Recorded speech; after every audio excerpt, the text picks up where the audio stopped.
Assalamualaikum warahmatullahi wabarakatuh. Selamat datang di channel Kalam Cita. Saat ini akan dibacakan surat Al-Ikhlas, artinya dan terjemahan dari Ibnu Katsir. Bismillahirrahmanirrahim. Qul huwallahu ahad. Allahus samad.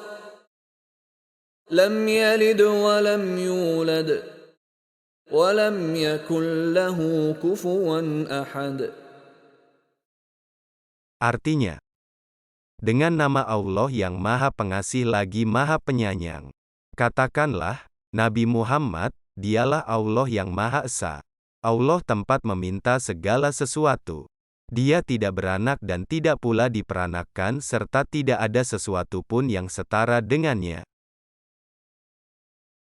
Tafsir dari rujukan Ibnu Katsir. Imam Ahmad meriwayatkan dari Ubay bin Ka'ab bahwa orang-orang musyrik pernah berkata kepada Nabi, "Hai Muhammad, terangkanlah kepada kami nasab Rabb-Mu." Maka Allah Ta'ala menurunkan firman-Nya. Katakanlah, dialah Allah, yang Maha Esa. Allah adalah ilah yang bergantung kepadanya segala urusan. Dia tidak beranak dan tidak pula diperanakkan. Dan tidak ada seorang pun yang setara dengannya. Demikianlah yang diriwayatkan oleh At-Tirmidzi dan Ibnu Jarir dari Ahmad bin Mani.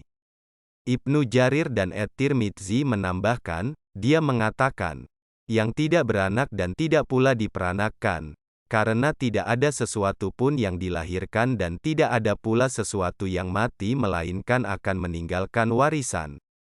Sedangkan Allah tidak akan pernah mati dan tidak juga meninggalkan warisan. Dan tidak ada seorang pun yang setara dengannya. Tidak ada yang serupa dan tidak ada pula yang sebanding dengannya. Dan tidak ada sesuatu yang sama dengannya. Diriwayatkan pula oleh Ibnu Abi Hatim dari hadis Abu Said Muhammad bin Muyassar. Kemudian diriwayatkan pula oleh At-Tirmidzi dari Abu Aliyah. Lalu dia menyebutkannya secara mursal. Dan dia tidak menyebutkan hadasana. Lebih lanjut, At-Tirmidzi mengatakan, dan ini lebih sahih daripada hadis Abu Said. Hadits lain tentang keutamaan surat Al-Ikhlas. Imam Al-Bukhari meriwayatkan dari Aisyah, bahwa Nabi Muhammad pernah mengutus seseorang dalam suatu peperangan dan dia membacakan Al-Quran untuk para sahabatnya dalam salat mereka, lalu dia menutupnya dengan surat. Ketika mereka kembali, mereka menceritakan hal itu kepada Nabi, maka beliau berkata, tanyakan kepadanya, untuk apa dia melakukan hal tersebut. Kemudian mereka pun bertanya kepadanya, lalu dia menjawab, karena ia merupakan sifat Ar-Rahman, sedang aku lebih suka membacanya. Maka Nabi bersabda, beritahukan kepadanya bahwa Allah menyukainya. Dan diriwayatkan oleh Muslim dan An-Nasa. Hadits lain tentang keutamaannya yang menyamai sepertiga Al-Quran. Imam Al-Bukhari meriwayatkan dari Abu Said bahwasanya ada seseorang mendengar orang lain membaca, yang dia ulang berkali-kali. Setelah pagi hari tiba, dia mendatangi Nabi dan menceritakan peristiwa itu kepada beliau. Dan orang itu merasa masih terlalu sedikit membacanya, maka Nabi bersabda, demi Rabb yang jiwaku berada di tangannya, sesungguhnya surat itu menyamai sepertiga Al-Quran. Diriwayatkan oleh Abu Dawud dan An-Nasai. Hadits lain tentang bacaan surat ini mengharuskan pembacanya masuk surga. Imam Malik bin Anas meriwayatkan dari Ubaidillah bin Abdirrahman, dari Ubaid bin Hanin, dia berkata, aku pernah mendengar Abu Hurairah berkata, aku pernah pergi bersama Nabi, lalu beliau mendengar seseorang membaca, maka Rasulullah bersabda, wajib baginya. Kutanyakan, apa yang wajib? Beliau menjawab, surga. Diriwayatkan oleh At-Tirmidzi dan An-Nasai dari hadits Malik. At-Tirmidzi mengatakan, Hasan Sahih Garib, kami tidak mengetahuinya kecuali dari hadits Malik. Dan telah juga disebutkan sebelumnya, kecintaanmu padanya, surat Al-Ikhlas, akan memasukkanmu ke surga.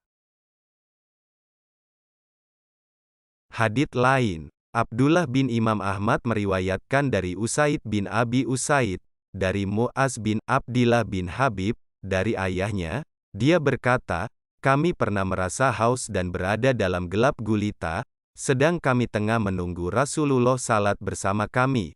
Lalu beliau keluar dan memegang tanganku seraya berkata, katakanlah. Maka aku pun terdiam. Beliau berkata lagi, katakanlah. Kutanyakan, apa yang harus aku katakan? Beliau menjawab, Qul huwallahu ahad dan al-muawizatain, An-Falaq dan An-Naas, saat memasuki waktu sore dan saat memasuki waktu pagi hari sebanyak 3 kali, niscaya akan diberikan kecukupan kepadamu setiap hari 2 kali. Diriwayatkan oleh Abu Dawud, At-Tirmidzi, dan An-Nasai, dari hadits Ibnu Abi Atzib. At-Tirmidzi mengatakan, Hasan sahih garib dari sisi ini. Dan juga diriwayatkan oleh An-Nasai melalui jalan lain dari Mu'az bin Abdillah bin Habib, dari ayahnya dari Uqbah bin Amir, lalu dia menyebutkan hadits tersebut. Dan lafaznya, maka ia akan mencukupi segala sesuatu. Hadits lain, Imam Al-Bukhari meriwayatkan, Qutaibah memberitahu kami, Al-Mufaddal memberitahu kami, dari Ukail, dari Ibnu Syihab, dari Urwah, dari Aisyah bahwa Nabi jika berbaring di tempat tidur setiap malam, maka beliau menyatukan kedua telapak tangan beliau, lalu meniupnya seraya membaca pada keduanya, Qul huwallahu ahad, Qul a'udzu birabbil falaq, dan Qul a'udzu birabbin nas, dan kemudian beliau mengusapkan kedua telapak tangan beliau itu ke bagian-bagian tubuh yang bisa beliau jangkau. Beliau memulainya dari kepala, wajah, dan anggota tubuh bagian depan. Beliau melakukan hal tersebut sebanyak 3 kali. Demikian itu yang diriwayatkan oleh para penulis kitab As-Sunan. Di depan telah disampaikan sebab turunnya ayat ini. Ikrimah mengatakan, ketika orang-orang Yahudi mengatakan, kami menyembah Uzair putra Allah, dan orang-orang Nasrani mengatakan, kami menyembah Al-Masih putra Allah. Sedangkan orang-orang Majusi mengatakan, kami menyembah matahari dan bulan. Adapun orang-orang musyrik mengatakan, kami menyembah berhala, maka Allah menurunkan kepada Rasul-Nya 0 ayat. Katakanlah, dialah Allah, yang Maha Esa. Yakni, dia yang tunggal dan satu-satunya, yang tiada tandingnya, tanpa pembantu, juga tanpa sekutu, serta tidak ada yang menyerupai dan menandinginya. Dan kalimat itu tidak bisa dipergunakan pada seorang pun dalam memberikan penetapan kecuali hanya kepada Allah karena Dia yang sempurna dalam semua sifat dan perbuatannya. Dan firman Allah Ta'ala, Allah adalah ilah yang bergantung kepadanya segala urusan. Ikrimah mengatakan dari Ibnu Abbas, yakni Rabb yang bergantung kepadanya semua makhluk dalam memenuhi segala kebutuhan dan permintaan mereka. Bin Abi Talah meriwayatkan dari Ibnu Abbas, dia adalah Rabb yang benar-benar sempurna dalam kewibawaannya dan Maha Mulia yang benar-benar sempurna dalam kemuliaannya, Maha Agung yang benar-benar sempurna dalam keagungannya, Maha Penyantun yang benar-benar sempurna dalam kesantunannya, Maha Mengetahui yang benar-benar sempurna dalam keilmuannya, Maha Bijaksana yang benar-benar sempurna dalam kebijaksanaannya. Dan Dia adalah Rabb yang telah sempurna dalam semua macam kemuliaan dan kewibawaannya. Dia adalah Allah Maha Suci. Semuanya itu merupakan sifat-Nya yang tidak pantas disandang kecuali hanya oleh-Nya. Tidak ada yang menandinginya, serta tidak ada sesuatu pun yang setara dengannya. Maha Suci Allah, yang Maha Tunggal lagi Maha Perkasa. Al-Hasan mengatakan, yang Maha Hidup lagi Maha Berdiri sendiri, yang tidak akan pernah berakhir. Sedangkan Ikrimah mengatakan, yang tidak ada sesuatu pun keluar darinya dan tidak juga makan. Ar-Rabi bin Anas mengungkapkan, dia adalah Rabb yang tidak beranak dan tidak diperanakkan, seakan-akan dia menjadikan ayat setelahnya sebagai penafsir baginya, yaitu firman-Nya. Dia tidak beranak dan tidak pula diperanakkan. Dan itu merupakan penafsiran yang sangat bagus. Ibnu Mas'ud, Ibnu Abbas, Said bin Al-Musayyab, Mujahid, Abdullah bin Buraidah, Ikrimah, Said bin Jubair, Atta bin Abi Rabah, Atiyah al-Aufi, Ad-Dahak, dan As-Sudi mengatakan, yang kokoh. Sufyan menceritakan dari Mansur dari Mujahid, yakni, Al-Musmat yang berarti kuat dan kokoh. As-Syabi mengatakan, yaitu yang tidak makan dan tidak minum. Abdullah bin Buraidah juga mengatakan, cahaya yang berkilauan.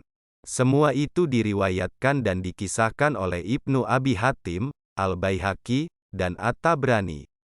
Demikian juga dengan Abu Ja'far bin Jarir menyebutkan lebih banyak dari itu dengan sanadnya sendiri. Al-Hafiz Abu Qasim At-Tabrani menyampaikan di dalam kitab As-Sunnah miliknya setelah menyampaikan beberapa kali pendapat-pendapat di atas mengenai penafsiran kalimat. Semua itu benar, dan ia merupakan sifat-sifat Allah, Rabb kita. Firman Allah Ta'ala, Dia tidak beranak dan tidak pula diperanakkan. Dan tidak ada seorang pun yang setara dengannya. Maksudnya, dia tidak memiliki anak dan tidak juga dia sebagai ayah atau ibu. Mengenai firman-Nya, dan tidak ada seorang pun yang setara dengannya, Mujahid mengatakan, yakni, dia tidak mempunyai pendamping. Dan dalam kitab Sahih Al-Bukhari disebutkan, tidak ada yang lebih sabar atas suatu hal menyakitkan yang didengar melebihi kesabaran Allah. Di mana mereka menjadikan baginya seorang anak, padahal Dia yang memberi rizki dan kesehatan kepada mereka. Imam Al-Bukhari meriwayatkan dari Abu Hurairah, dari Nabi, beliau bersabda, Allah telah berfirman, anak Adam telah mendustakanku, sedang dia tidak berhak melakukan hal tersebut, dia juga mencelaku padahal dia tidak berhak untuk itu. Kedustaan yang dia lakukan terhadapku itu adalah ucapannya, dia tidak akan pernah dapat mengembalikan diriku sebagaimana dia telah memulai diriku. Dan tidaklah pengawalan itu tidak lebih mudah dari pengulangannya. Dan caciannya kepadaku adalah ucapannya bahwa Allah telah mengambil anak. Padahal aku Maha Tunggal yang bergantung segala urusan, aku tidak beranak dan tidak pula diperanakkan, dan tidak ada seorang pun yang setara denganku. Demikianlah akhir dari tafsir Al-Quran ini. Segala puji dan sanjungan hanya milik Allah. Pujian bagi Allah, Rabb semesta alam. Waalaikumsalam warahmatullahi wabarakatuh.